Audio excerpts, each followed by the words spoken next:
All right, let's just jump right in. I want you to imagine a future where all of human civilization, we're talking 25 million worlds, its entire fate rests on one single mathematically perfect plan. A plan designed to save us from 30,000 years of darkness. But what if the genius who made that plan realized, at the very end, that it was built on one single catastrophic flaw? And that's our hook. This is where it all starts. The greatest mind in the galaxy, Hari Seldon, the man who invented a science to predict the future, suddenly suspects his entire life's work is about to crumble. Just one tiny doubt at the heart of a plan meant for trillions of people. And that's where our mystery really begins. So, you got to be asking, how can a perfect plan have a crack in it? Well, to find it, we've got to look at the very science it was built on. And it all comes down to this really cool idea: psychohistory. The best way to think about it is like this. Imagine a box full of gas. You have no idea where any one molecule is going to go, right? It's chaos. But you can predict the pressure and temperature of the whole system with amazing accuracy. Seldon did that with people. One person is chaos, the whole crowd is just a formula. And boom, right there, that's the plan's Achilles heel. The math is beautiful. It works perfectly for quintillions of people all acting, like people. But it just completely shatters when one guy, a statistical impossibility with the psychic power to control the emotions of entire planets, just shows up out of nowhere. The mule wasn't just some guy. He was a black swan event that broke the whole model.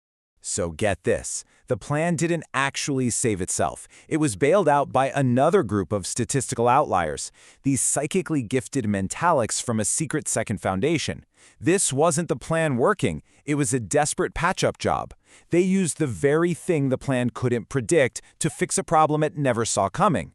And that sets a really dangerous precedent. Okay, so let's follow that thread to the second foundation.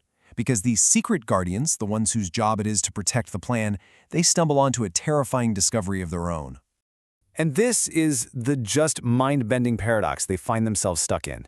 Every single time they step out of the shadows to fix something, they think they're saving the future. But what if every single one of those fixes is actually making the whole thing weaker? So you see this self-defeating loop they're caught in. The Seldon Plan depends on the natural, statistical, chaotic behavior of huge populations. But every time the second foundation uses their powers to nudge a leader or calm down a mob, they're essentially fudging the numbers. They're interfering with the experiment, making the whole statistical model less and less accurate over time. So, yeah, they are absolutely 100% trapped. If they don't do anything, the whole plan could collapse tomorrow. But if they keep intervening, they guarantee it's going to fail in a couple hundred years anyway. It's an impossible choice, and it proves Seldon's math, by itself, just isn't enough anymore. But just when it feels like the whole thing is doomed to fail, we get a twist that completely reframes everything we thought we knew. It turns out the Seldon Plan was never what it seemed to be. Not at all. And this is the question that changes the entire game. I mean, if Seldon's masterpiece was flawed, and its guardians are just making it worse, was somebody else pulling the strings the entire time? The scale of the real plan here is it's hard to even wrap your head around. We're not talking about Seldon's project from a few centuries ago. No, we're talking about a plan that was put into motion 20,000 years ago. And there it is, a bombshell confession from a being named Daneel. Hari Seldon wasn't the master architect. He was just a brilliant but totally unknowing pawn in a much, much older game. So who is this Daneel? Get this, he's an ancient artificial intelligence. A positronic robot who has been secretly guiding humanity since before the Galactic Empire was even a thing. He didn't write Seldon's math, but he created the conditions for Seldon to discover it. He guided the genetic lines that would eventually produce the psychics of the Second Foundation. For thousands of years, he has been the secret gardener of human history. Which, of course, begs the question, why? Why do all this for 20,000 years? And the answer, well, it raises the stakes from just saving a civilization to confronting something on a truly cosmic scale. Here's the wild, unintended consequence of our own success. For millennia, humanity's growth was just growth. But eventually, we hit a tipping point. Our collective consciousness, our sheer numbers, got so complex, so dense, that we started to attract attention. We basically got loud enough for something that's been sleeping at the center of the galaxy for eons to finally notice us. And that redefines everything. The plan was never really about rebuilding the empire. That was just step one. It was a training program. It was a way to fast-track our social and technological growth to get us ready for a final exam we didn't even know was coming. So in the end, psychohistory is failing not because the math was wrong, but because the system isn't a closed box anymore.